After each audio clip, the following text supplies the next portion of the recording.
Hello, welcome to my channel. Another bibliophile reads. My name is Greg. A few weeks ago, I got a brilliant idea for a new video. My brilliance may be called to account as not viable. What happened is that I got some new videos in my YouTube stream. One of them was from a young, pretty woman who reads a lot of books and does a lot of book videos. She has more than 1 million subscribers, and her views were in the hundreds of thousands. And I ask myself, why can't I have 1 million viewers and hundreds of thousands of views? And I watched a couple of her videos. I'm not going to mention her channel here, so I don't feel like I'm piggybacking off her fame too much. But what she'd like to do is go to people and ask them, what books should I read? Or asking her husband to pick books that she should read for a week. And my brilliant idea was to go to Costco. Costco, if you don't know, is a club membership warehouse, and they do have a book selection. Their book selections are really the popular books. I don't read a lot of popular books, but I think, maybe if I were to read a book outside of my comfort zone, then record my opinions, I could have a viral video. Wouldn't that be great? Well, I went to Costco. I pulled out my iPhone. I recorded myself looking at a couple possible selections.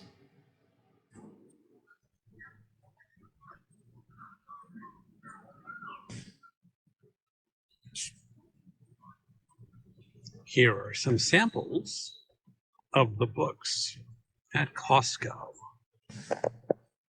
This one gets a lot of notice on BookTube.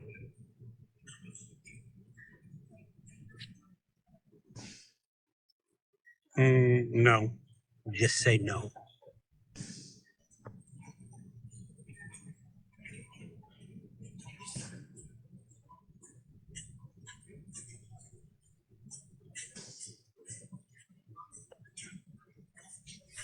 Look at this. A rather pretty book. I cannot stop death, but I can make it think twice.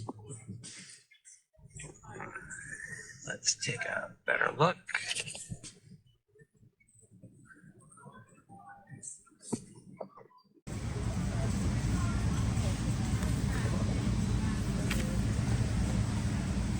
Some people have liked this book. One of my buddies, Alan at Big Hard Books and Classics, DNF'd this. Apparently, there may be sex with dragons. Here is another pretty looking book. Look at those gorgeous reds.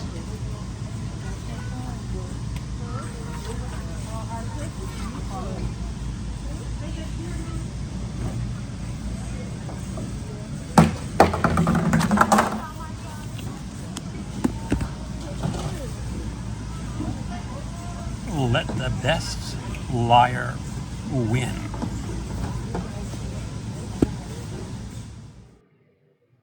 I picked out my book. I took it home. I said, this is going to be great. And what is the book that I picked?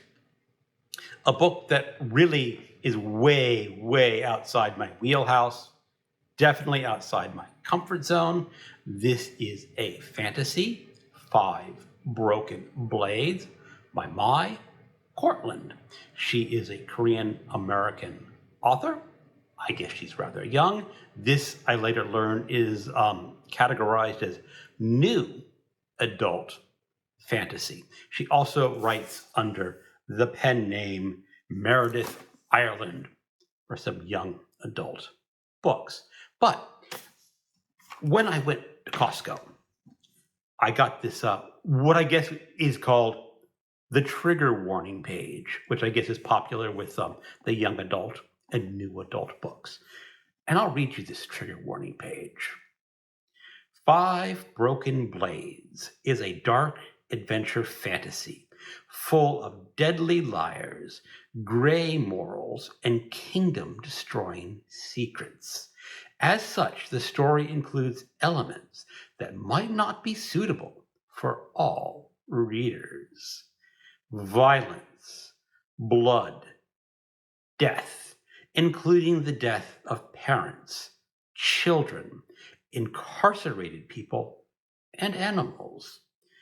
Poisoning, substance abuse, alcohol, sexual activity, animal abuse, gender-based violence, sex work, suicidal ideation, and indentured servitude are depicted.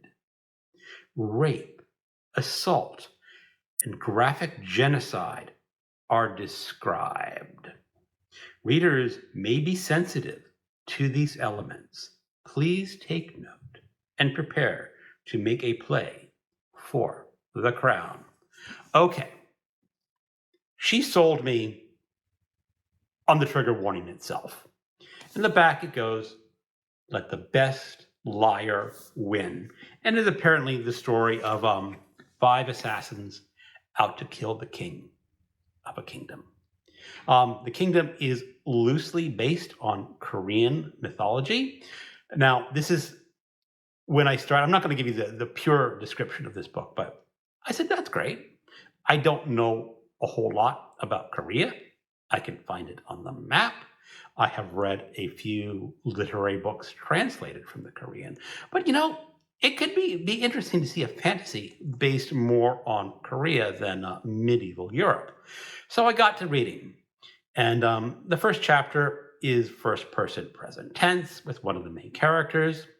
First person present tense is not my go-to mode for storytelling. It can be used well. And in this one, it's just sort of bland.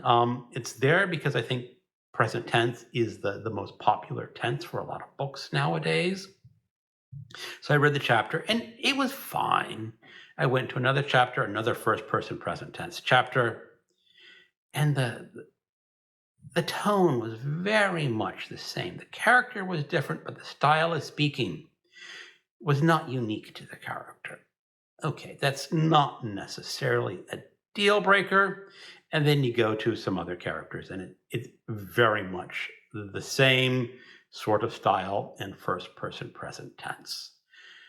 As you get through the story, I'm reading this. This is a really rather fast-paced story, a little faster than I would normally prefer, especially in fantasy.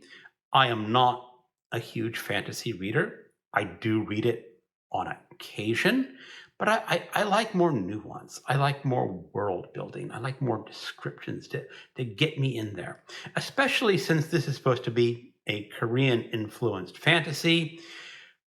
I can't say that anything about this book was Korean, except for a couple of the names reminded me of some Korean people. And that's about all. So that was a little disappointing. And as I was getting through the book, I just got more and more disinterested in the book. It's one of those cases where, I have some time to read. Do I want to pick up this book and read? Or would I rather go through my YouTube feed and see if there's any interesting videos? More and more, I was thinking about those interesting videos rather than picking up with the story. The story, is supposed to be about assassins, and one of the assassins, the woman, was kind of interesting. She was a poison assassin where apparently she was given lots of different types of poisons in her system so she could get lots of immunity.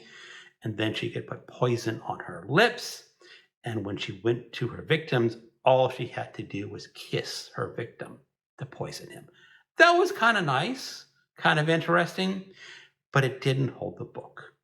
And when I got to about page 188, I decided my brilliant idea, as I said, really lacked luster, and I DNF'd this book. So my brilliant idea gets shot down in flames, maybe. So what I am going to do is give away this book to someone who thinks they may like it. I think this is a book written for a much younger audience. I no longer count as new adult. Now, there may not be a lot of people in that age category who watch this video, but if you are, or if you're older and want to try this story, this book, I'm giving it away. I will mail it off to any address in the United States or US territories that will accept media mail. It is not a book that's worth mailing to out of country and paying for postage. You can get your own copy out there. And one of the good things about this book is, now, I will say that this book is beautifully made. If you hold it, it feels solid. You get these edges that are beautiful. Look at that beautiful painting on this edge. And the top, you get the colors. The bottom has this neat black bottom. You have absolutely lovely end papers in here. And you get, this is the same end paper at the end, at the back. So that's my pitch. If anything, you'll love just holding this book and having it on your shelf. And to give away, all you have to do, as I say, be within a mailing address that I can use media mail for. Drop a comment in this video, and on my next live show, I will draw all the names that have asked for this book out of the hat.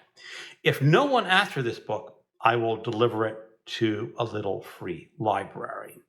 So that's what you get. That's my failure.